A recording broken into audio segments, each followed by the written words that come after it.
All right, go ahead. Hi, this is Lexi Thompson, and this is your superior self. Lexi, thank you. Thank you for coming on the show. How are you tonight? I'm wonderful. How are you? Doing excellent. Very interested in what you're doing. Not too many people um, combine consciousness and leadership and soul language. Those are all different. I don't know. I feel like that type of language is very, I don't know, and it's certain spots of business, right? Or not even in certain spots of business, but like I don't know, I've never heard it in business, so it's like it's kind of interesting that you've taken that on. Yeah, thank you. It's I think it's the ended up being perfect time. Well, I think there's more of an awareness now than there used to be, right? Like I think people, the business world is Yep. definitely different, just because of what we're living in now with the pandemic and hmm uh, politics. I think people are begging for some change. How'd you get into this? Like, how did you get into this? I guess coaching one, but how are you, bringing in your specialization of consciousness? And I want to know a little bit more about soul language too. Yeah, yeah. So in my executive coaching practice, in the beginning of it was all about performance and metrics, right? How can I help organizations make people work smarter, harder, kind of thing. Hmm. And then over time, that became less fulfilling to just be looking at metrics, and the souls, the people that were showing up were showing up hungry for more meaning and purpose, which we're starting to see in the world now. That was probably a decade and a half ago. So I started to watch the people that were coming in to the coaching practice and really cataloging the real reason that they were showing up, even if their corporation was sending them in for, hey, he or she needs to up level their attitude, or their performance is dipping, or whatever the symptom was. That there were some common threads in the actual real reasons that they bothered to show up in the conversations, and it became really apparent that there was a disconnect, conscious and unconscious, between what they were doing and who they were. And they were trying to figure out, do they have to be different? Um, can I be the same person more than I'm not?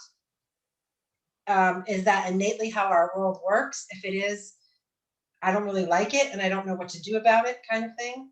And so as they were doing that, we started having conversations about spirituality and purpose and mission and all of those more soul centered conversations. And in that, in my coaching practice, I just started going there. Both myself, I was already on that journey. And so it seemed natural to take people with me and talk about things that were more spiritually centered, such as grace, and bring it into the business context so it was practical and actionable, so that the heart center and the head center were mirroring up more than they had experienced in the past. And what is soul language? Like, what is that? How did you come up with that? Yeah, that's a method that Jennifer Rizzio kind of downloaded her channel, and it's a methodology or a practice of, you go to a practitioner, which I'm one of, and we use a kinesiology practice, body muscle testing, to help someone identify their soul languages. And then she has many different programs and things for you to kind of understand how to connect to your inner guide system, Mhm. which these three soul languages would be a key part of. And that bet has been for some clients that's a totally appropriate tool. For some, it's not, depending on where they are in their own journey. But when it is, it's really potent because they start to learn that they have everything innately, wholly, and completely within themselves to access. And then it's just, how can I practice the access points?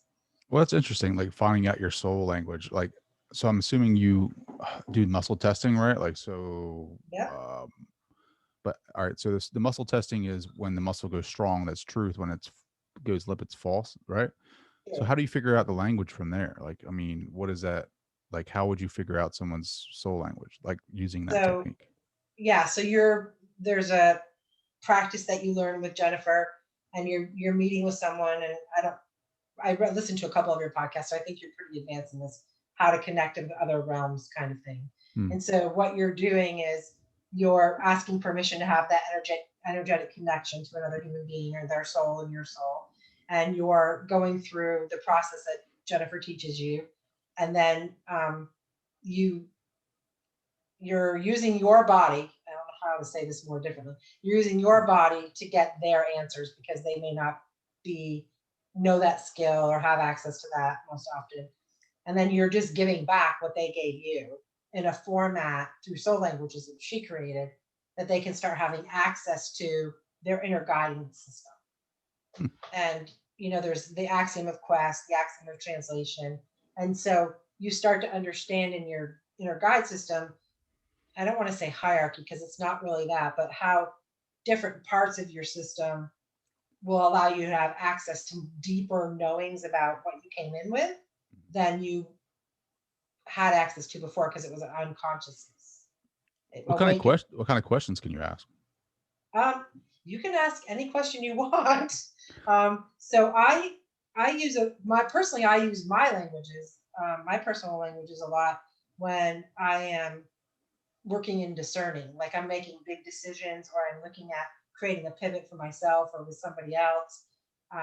I've used it a lot to make really strong, sustainable decisions where before I might have gone in and waffled a little bit. Like I would look at the logic of it. The logic said yes, but intuitively I knew probably not a great idea for whatever reason. But I'd always usually go with the logic because that's what we're trained to do. And then I'd be surprised when it didn't work out. I don't do that anymore. Well, yeah. Logic and that knowing, right? Like, Yeah.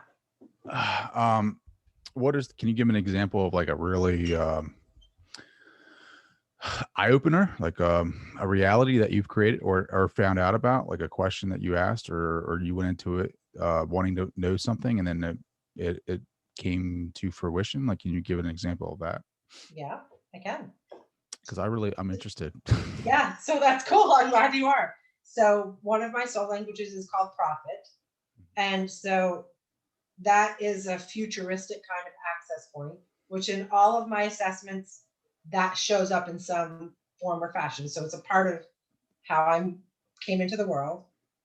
And so I use that guide, my prophet guide, to help me discern a decision's today's impact in the future. And I'm going to give you a practical example.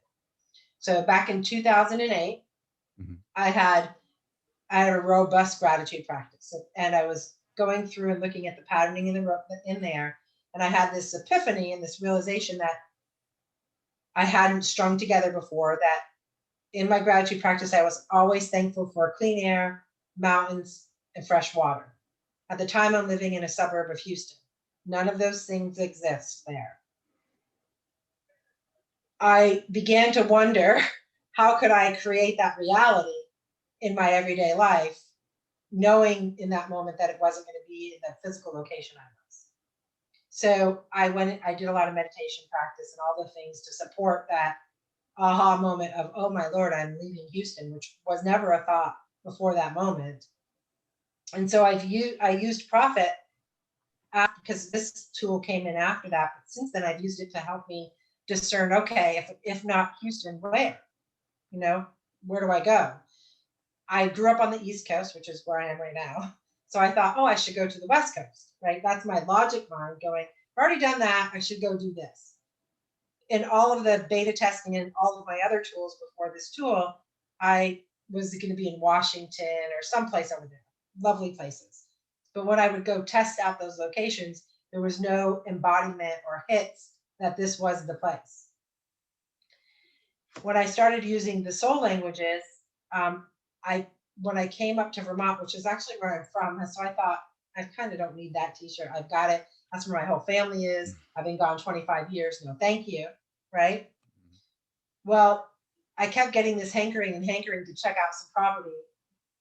It's a long story, but by circumstance, we walked up onto this property that wasn't listed in the real estate agent folder. It was a conversation of a conversation. We weren't sure it was for sale. We thought it might be.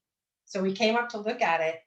And in the moment of like putting my feet on the ground everything about my profit guiding system was going ding, ding, ding, ding, ding. My logic mind was like, no, no, no, no, no, no. And I literally hit my knees over by the brook in tears going, I know this is what I have to do. I don't really think I want to do it, but I know this is what I have to do. So I just dropped into profit, and I also have teacher of integrity, which is another soul language. So I use the two of them together a lot to kind of check out my own BS as Mhm. well as others. And so I just checked my system and I surrendered into, okay, I'm moving back to Vermont, which felt like failure in some ways because I'm like, who wants to go home? Mhm. Um, and the truth is that I can fast forward 3 years from that date, and we're here. We've acquired more and more property. We have people coming in droves to be a part of this community called Ubuntu that we're developing. Um, and so that's affirmation that when I surrendered into the profit, the knowingness of who that I am, and let the logic just rest a little bit, then things came into alignment and flow much more gracefully. I love that. I think I was just talking about this recently about logic and the analytical mind and how it like it's I mean it's pretty much programmed to like keep you from doing things. Mm-hmm. Either, evaluating data that, and then skewing that data to protect you and saying, "Oh, well, this supports this theory, like you shouldn't do that."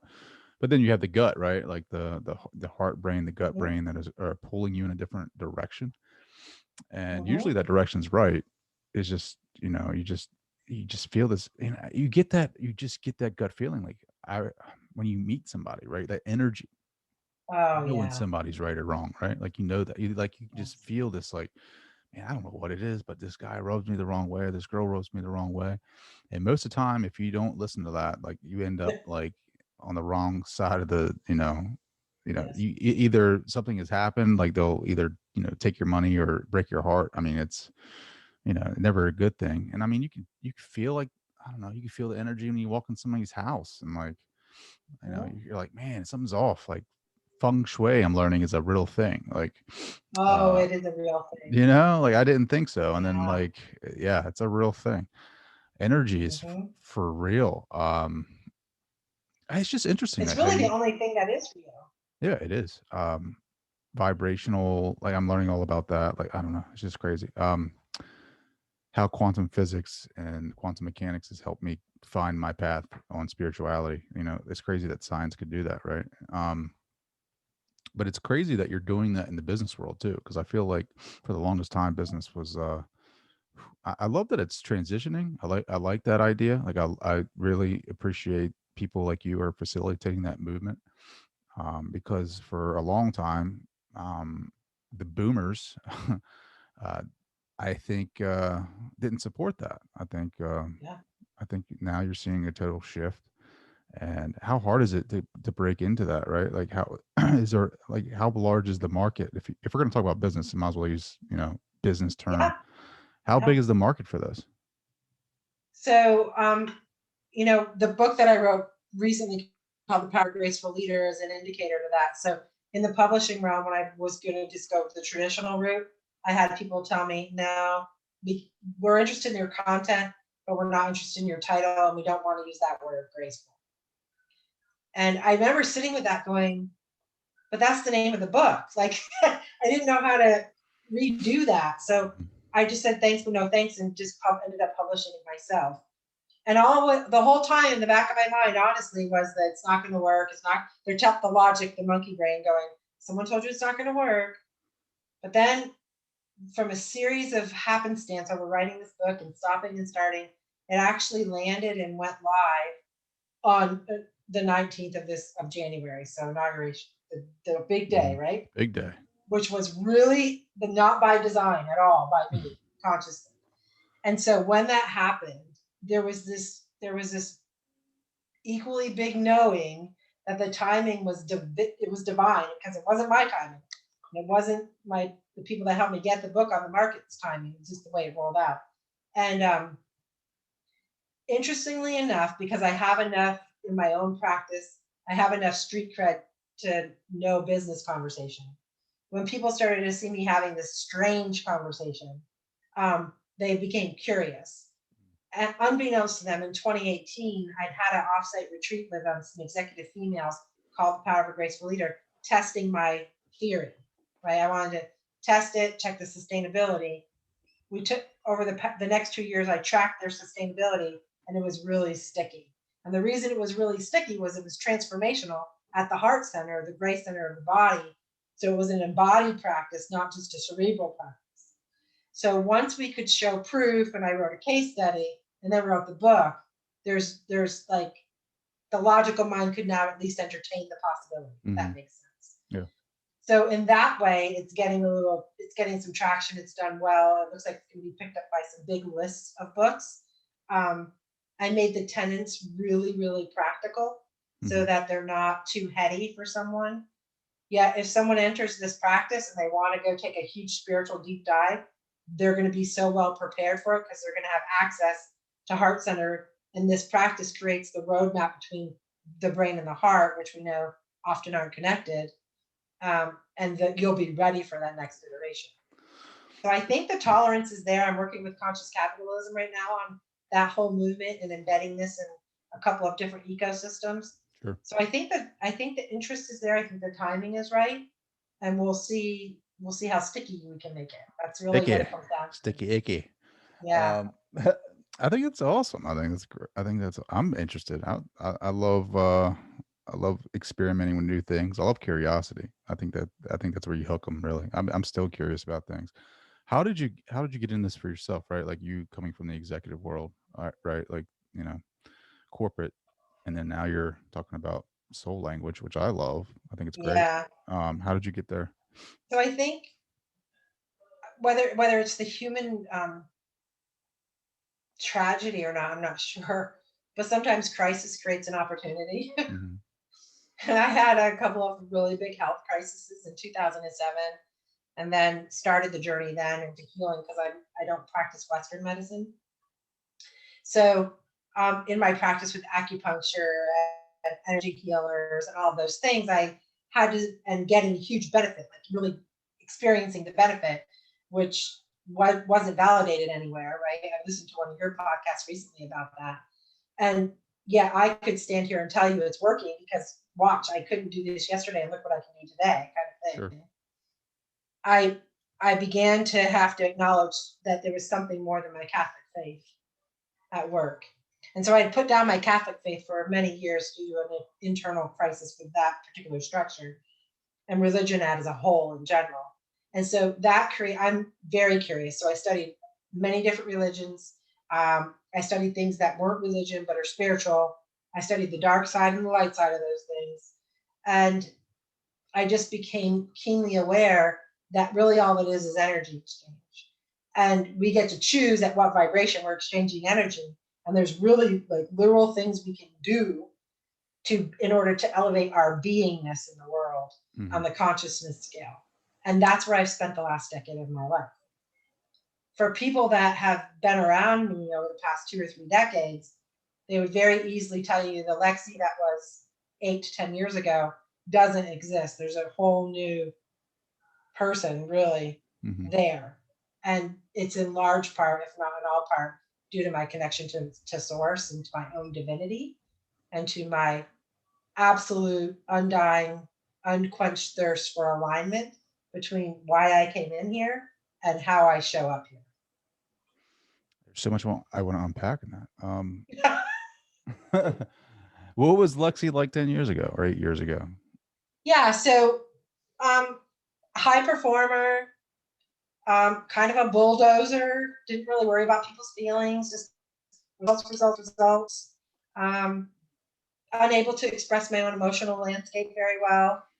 It was all subconscious, self-sabotaging behavior. I've always had a deep compassion for others and no way to express it. Like I had no constructive way to express it. So I did it by alienating myself. I'm an introvert by nature. So it was easy to just hold back me because I didn't necessarily have the skills to share me appropriately. And when I would, it would be in bursts that would be too much for the other person. And then I started to learn tolerance and for myself mostly, that self-love journey that everyone talks about, that few of us endeavor on. The truth is that's where the healing is. And then in relationship, I started practicing humility and honesty, and making a mess of it often at first and then cleaning it up. That's tough. I mean, it's Yeah. honesty, right? Like, I mean, love and honesty are two of the toughest things to do because, Mhm. like, you got to have courage to be able to say the truth, and then to love yourself unconditionally. That self love. Mhm. That's even worse because your ego is just sitting there like chirping in your ear, like, Yeah. how bad you are, and you Yeah. wanna, you wanna. I hate. I can. It's not that I hate the ego. It's just that I recognize it more than I used to. Like, I used to think I was the ego. I used to think it was me 100%, and Yeah. like I let it determine my actions, my thoughts, my emotions, Yeah. and I was I was a bully. I was not aggressive, but like I was maybe aggressive in decision making. Yeah.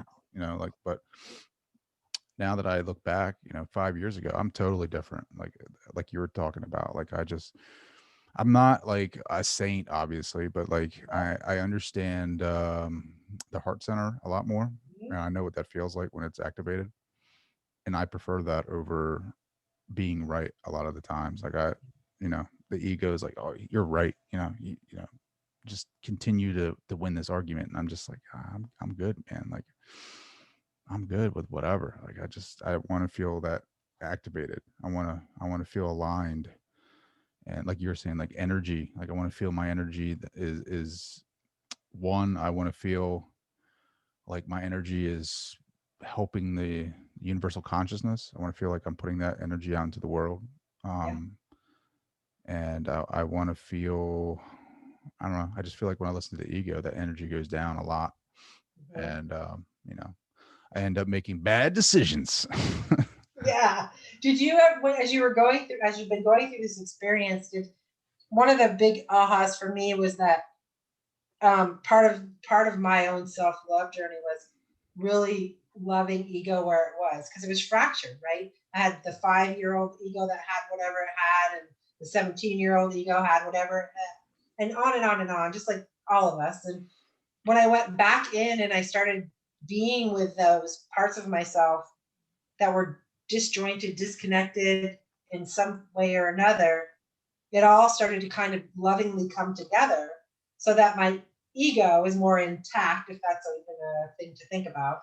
Mhm. And it allows my ego to actually offer me, cues when, I might not otherwise have had the cue. So I kind of think, I look at my ego as a really cool partner, because it's been a large part of my strategy for success for heck, more than half of my life. So I don't want to just throw it overboard. I just needed to get in line with the program, the new program, and it seems to be working. And how Mhm. about for you?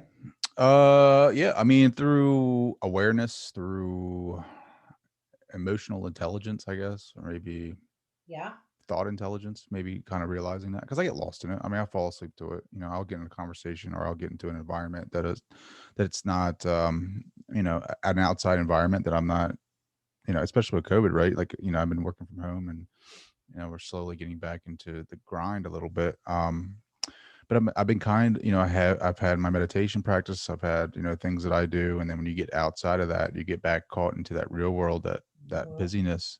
So like I'll fall asleep to the ego and then something will trigger me. Like I'll have like my necklace around my wrist or something, or I'll do something to kind of bring that awareness back to where I need to be.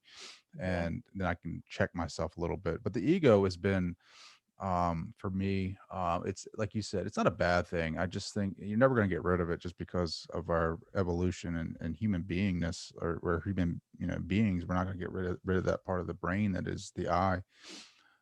But you learn to recognize it, and I think once you start exercising that awareness, I think it starts overflowing in different parts of your life where you can bring yourself back to center. Yeah. You're never, that's just the human experience. That's, Yes. like you said, that's why I'm here. This is, in this incarnation is to learn to experience. And it's like, there's only a handful, well, a handful of great sages and people that are, like Jesus, Buddha, and a handful of others that have been like, obviously historical figures that have mastered this.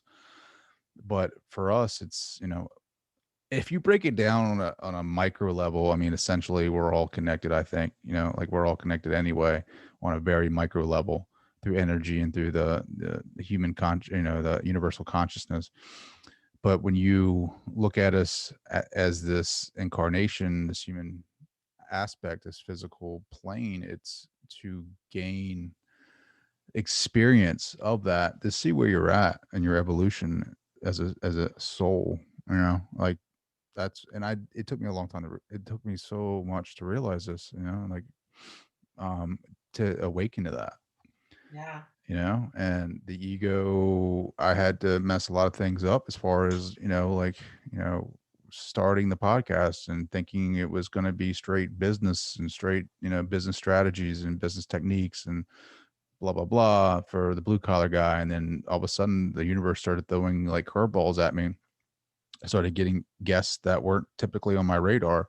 But when I read their research, a lot of psychologists Hmm. about consciousness and things like that, and I was like, man, this is very interesting. And that's all it took was that curiosity. And then I started reading about near death experiences and Yeah. Yeah. and and out of body experiences with Robert Monroe. And I was like, holy crap! Like, where is this world? Like, what Yeah. have I been missing out on? Like, Yeah. it's funny how the more that I research Eastern philosophy, like meditation was in Christianity, but they somehow taken it out. Like I don't know what century, but like Teresa, like her Inner Castle book, that's all about meditation and reaching that different levels of consciousness where you get the arrow of God shot directly into your heart where it activates and now you're feeling bliss. Like that is like meditation is in Christianity. They took it out because for some political reason. Um, but now it's been so important in my development. I don't know about you. What are your thoughts on that? Oh, it's been huge. I mean, the whole place that we're creating here. I don't know if you've heard of the proverb about Ubuntu, but Ubuntu Mhm. is an African proverb that says, I am because you are. So it's very clear that I, as a human being, become who I am as a human being because you're over there being your human being, right? And so together we refine each other in the knowingness and the experience of being whatever human is. Um, and so that's the essence of this whole place that we're creating. And the vibration, the whole intention is to bring the vibration up to the gratitude space of 540 so that people are coming in with a higher level of consciousness so they can do their genius work, get all the other noise out and come into 540. being. Hmm. Where'd you pull that number from? Which what? 540. Where does that come from? Like Yeah. 540. So when you look at David Hawkins' levels of consciousness, joy Oh, you're talking courage are about, at okay. 500. Okay. Gratitude comes in at Yeah. 540. Yeah. 250 is what? 250 is We're like, you're lucky to be functioning at 250. Like most human beings are functioning between 2 and 250. I'm very impressed by you using that levels of consciousness, Yeah. that scale. It's in the book. I And isn't I it? didn't get a book. I need to get a Did you? book. Oh, I'll have to send you one. I'm sorry I didn't know, but Putting you on the spot on the podcast. no, that's okay. I'll be happy to send it to you. I didn't know. I I want an have people autographs. trying to I help. want an autographed copy. I will send you one tomorrow. But that's what I'm saying is I'm introducing those concepts in a business book, and and people are intrigued with it because they just haven't heard of it before. No, because Because they just it's have, it's you know, it's against a lot of people's beliefs. Like to think that, right? Not just business beliefs, but like personal religious beliefs. Thinking about you can use kinesiology to figure out your own consciousness, right? Like to see what level you're at. Oh, am I above 200? The strength theory. It's crazy. yeah, I read his book. What is it? Power versus Force. yes, it is. It's fascinating work. I'm Yeah, actually like his story is pretty fascinating. Like where he talks about yes, where he went on a route, like when it was a snowstorm in the Midwest, like Minnesota, I think, where he grew up, and he had like that blissful moment where he had like, I don't know, back in the day when they had 90-mile mail paper routes, and he did it on a bicycle, got caught in like a winter storm and had to hunker down and like almost died, and his father found him. And he had this like moment, like out of body. He didn't say near death experience, but I'm assuming like a blissful out of body experience. And that's Yeah. when like just one instance where, he experienced that, but he's an atheist majority of his life. Hmm. Right. And then he almost died, I think at like 39, 38. And he Yeah. had that vision of, he explains it as like experiencing Dante's Inferno. Like he was Yes. the lower levels of hell, and he asked for help, and an angel came down, and it was over after that. That's when he started realizing higher levels of consciousness. Yeah. Have you See? done have you done much work with spiral dynamics? No, I have not. You have to check it out. Ken Wilber's work, Don Beck's work, Spiral. What is spiral that? dynamics. You'll enjoy that. It's just another look at another view at a lot of the same things. And that was a lot of where I had a lot of my first like, big holy moly moments. Where are you at now? Like, where are you at now? Right. Like, so everyone thinks like, I know I get in states, and the ego does this to me a lot, where I think, oh, I already know everything. Like, I've gotten to this point, like what else is there to learn? But then right around the corner, there's somebody I've never even heard of. And then I find out more. Where are you at with your path? Such an interesting question. Well, cause like, you feel like, you like Dr. Hawkins, right? And then you figure, now you have your stuff going on, and it's like, what's the next thing, right? Like, what's around the next corner that's gonna make you more curious? Like, that's gonna hit that spot, Oh, like. I'm I grew up. My favorite letter in the alphabet is Y. I'm really serious. I have it all over my house because it's a whole word in one letter, and it changes everything if you're willing to just ask why. Why is that so? Well, who's been the Um, most influential and on you? Author or who person? Who's been the most Well, influential? honestly, I've had this question a lot since reading the book. And so I have two answers. One is from a very young age, and this is one people are like, really? And I'm like, Margaret Mead. Do you know who that is? No. Okay. Sociologist. So Margaret Mead is a sociologist. She studied people, and she understood very early on in her business, in her science, and her knowing of human behavior, that small groups of people change every single thing. And if we were willing to equip a small group of people with things that they needed, we would be able to eradicate all the stuff, all the things. But we don't do that. And so we end up with other things. And so she's been a hero of mine for since I was in high school. That's awesome. No, Most she's right. currently, though, Mother Nature is my teacher. Mother Nature, Gaia.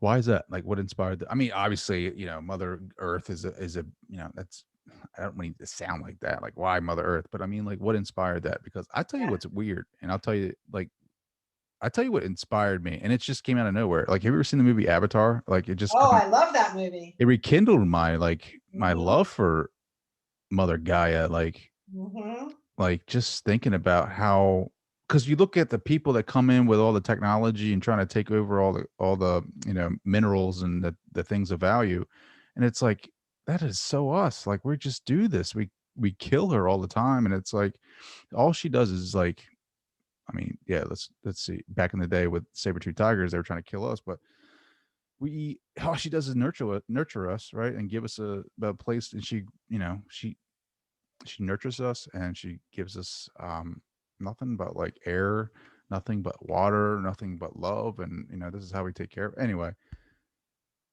questions back to you. Like, Yeah, so what I'll give inspired you that? another author you can check out. All right. So there's a woman called Michelle.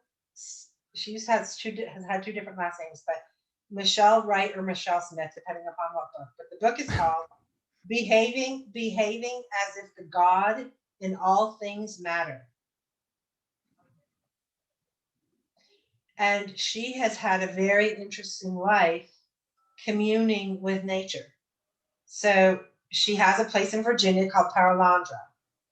And then she wrote her memoir called Pivot, which I think you should definitely pick up. Yeah. So I have taken in all of her practices in communing with the spirits and the Davic energies of land. So when we came here and purchased this place we now call Ubuntu, every move that we make before we take a tree down, put a building up, anything like that, we're working with Gaia to make sure that that's the appropriate move. So the whole premise is that nature brings into the relationship form and the human brings in free will. And we're meant to work together in honor and union with each other, not one superior to the other. And, you know, I don't know if I said this out loud on the air to anybody, but I'll share it with you. Yes. Hot take. Okay. So when I was 9 years old, this is my Hawkins moment, not as severe though. I was sitting out on a snow pile in Vermont, like when they were used to be 9 feet tall, because I was only 3 feet tall, right? And I had a moment of knowingness. Something came into me very rapidly and very flushingly and lovingly. And I just had a moment that I understood how life started and life ended. In that moment. It was fantastic. But as a 9-year-old, I don't have the vocabulary to articulate this. And even now, 54, I struggle. Okay. So I run into my parents and I say, and my mom and dad don't even remember this because it's not their moment. And I said to them, I know how babies get here at 9, right? So they're like, oh no, Catholic family, no, you know, let's talk about, you want a chocolate chip cookie kind of thing. You know? So I was trying to explain to them energy exchange and how everything comes together from a source of energy and then disperses and then comes back together and in and out. And in those moments, sometimes karmically, more energy that knows each other, has been informed before, comes together, and then you end up with certain experiences because more of you is familiar than not. Okay, that was the knowing that I had. And I've known that my whole life. Even in my Catholic faith, I struggled because I'm like, that doesn't really work with the thing that I know. But okay, we'll go with logic mind kind of stuff, right? Sure. So inside all of that, the Paralandra work that Michelle has makes complete sense. Like it was like, oh yeah, this is it. This is my truth. Now remember, I have prophet, I have a teacher of integrity, which is check the bullshit meter on things. And I also have this other soul language called passage inventor. So you ask what's next. So I'm able to synthesize, and I think that's how a powerful graceful leader came through me. It's not of me, it came through me. And I do feel what's next is coming pretty quickly.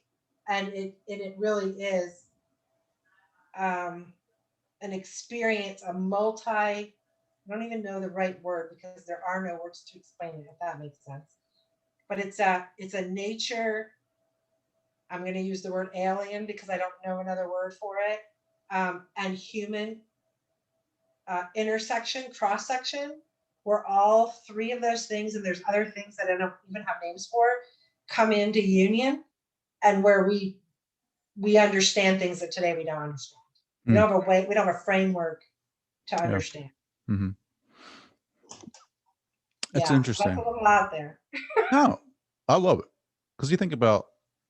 I mean, there's what you're talking about. There's so many different similarities in history. Mm-hmm. Like you think about like the cavemen, right? You think about how did we jump? Yeah, well, how do you jump from that to technology, right? Like you think about the agricultural revolution. How do you, before that? Let's go back. You know, when did we invent fire? I mean, you look at the leap from like caveman living in caves to agriculture. Like there's a long time of living in caves and hunters and gatherers, and there's a short spurt, boom, where we start learning how to use tools, how we start that was our technology, and all of a sudden, boom, agriculture, farms, boom, industrial age, boom, in technological age. I mean, there's things that help us, and it's not like one person either. It's like all over the world. Like people start having these ideas like during these certain time periods, and it's like, how are they getting them? It's consciousness. It's like the collective. It's like, and people are, what are you talking about? There are parts of history where you can say they've had the same, I'm sure somebody else had the theory of relativity outside of Einstein. Einstein just has, the credit for that. I mean, it is the collective consciousness that we share, that we we pull Yes. from. The mind is not in the body, it is outside of the body. I mean, it's, so what you're saying to me makes sense in a way that something's coming, right? I'm just waiting for, you know, telepathy. I'm waiting to be able Yeah. to, you know, because I think that's going to be a real thing. I think I once, you know, agree. It this is already going, is. this, Yeah. well, it is, right? But people cover Yeah. it up like it's not because they don't Yes. feel comfortable with it. Yes. Remote viewing is a thing. Yes. Um, well, I hope telepathy doesn't be like, you know, outdo podcasting because that would suck. But That's funny. but there, I think we're in this, like, people, you know, they want to call it the technology age or whatever. I really hope we pivot to like the consciousness, right? Like I hope that is where we're going. I hope we, you know, I don't care about computer chips and minds, Elon Musk. I care about, you know, leveling up my consciousness so I can get to that place that you were at when you were 9 years old, the all knowing, that Yeah. Hawkins moment, that bliss, you know. The only way that I've been learning is through meditation, like some of the old Yeah. Indian sages, Yes. gurus and stuff. They talk about different types of yoga and meditation, Zen meditation, and I'm just trying to get there because what they talk about, man, these guys have some incredible powers, like It's beautiful. Yeah. materializing things, like being in two places at once. Like it's You've got to grab Michelle's book Pivot. If that's your jam, you will love it. Michelle. It's Michelle Wright or Smith, either one. We don't know. Yeah. She's gone under both names, but I think her Pivot book is under Smith. It's called Pivot. Pivot, Pivot. It's a memoir Okay. by her. Yeah. Yeah. Have you gotten to that space again, that place when you were 9? Have you been there? A couple more times in my life I have. Really? Yeah. And what did you learn anything new?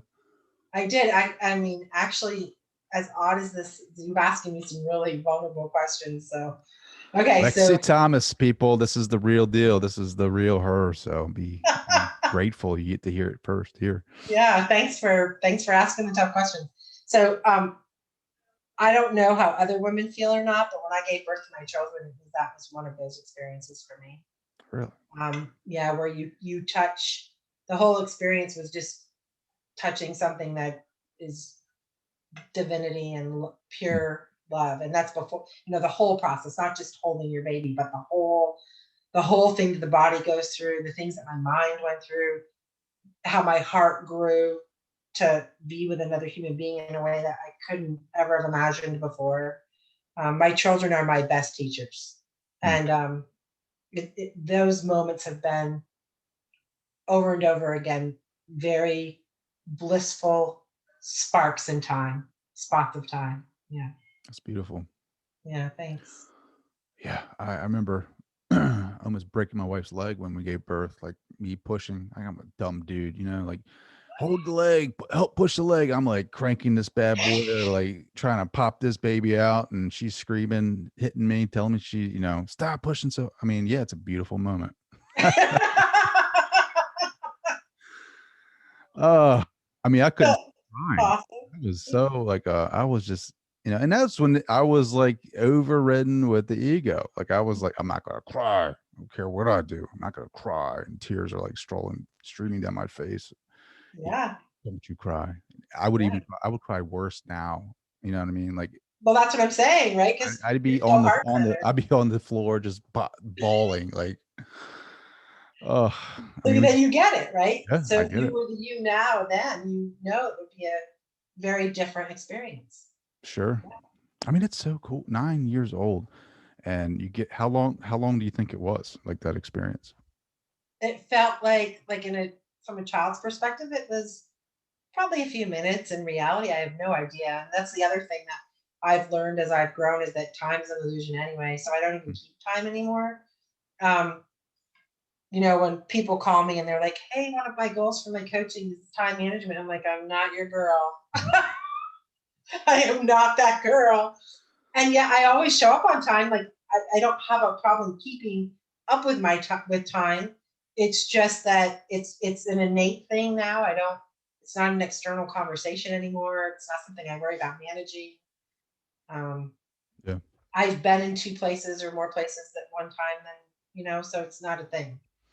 Talk about that. Like, how did you get there? Like, is that from through meditation? Is that through Yes, it was how did, meditation. through meditation with a guided meditation, or is that with your program or what you're doing? No, it was through Kundalini yoga meditation.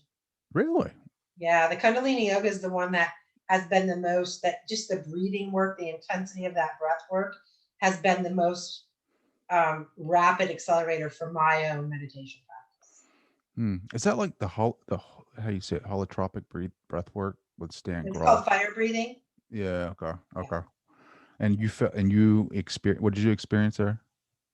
So I've been able to be, well, I can dissociate by nature from a mental capacity of dissociation, Sure. but from an energetic perspective, I can't remember a time that I couldn't be at least 2 places at once. Um, but it wasn't always a conscious thing. Sometimes it was just something that I got to experience. An awareness kind of thing. Yeah, and now it's on demand because I've learned to. On I figured demand. it out. Yeah, So yeah, like, where can your awareness go now? Like, what can you do with wherever that? I want it to go. Like seriously, that's I awesome. don't, I don't know how to explain it to you. Like, sometimes I can be. You've heard this from athletes, I think. Like Laura Wilkins, she's a gold medal diving person. She's an amazing woman. And she explains that she had an injury before she won her gold medal. So she couldn't get on the diving board and do the practicing thing. Yet she was in her mind over and over again executing that task, right? She could feel what it felt like to climb up. She could feel like she was walking out and hitting that dive. And she could feel in her body when she was off a tad or not off a tad. And she just redo it all in here. And it's kind of like that.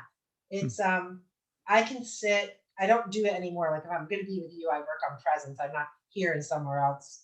So is Anything. that like It. visualization? I think that's the best way I know how to describe it because that's kind of how it started for me.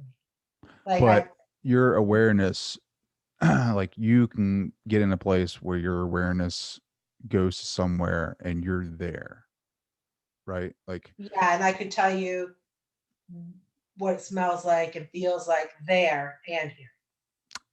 does that line up with like if something were to happen there, right? Like if you were to experience like um Trauma.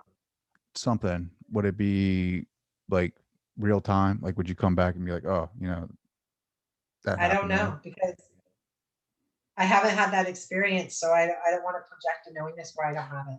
Where do you is there a place that you typically go or experience? Yeah, yeah. It's always I often go to nature, and sometimes I go check on my children. Okay, that's a great example, right?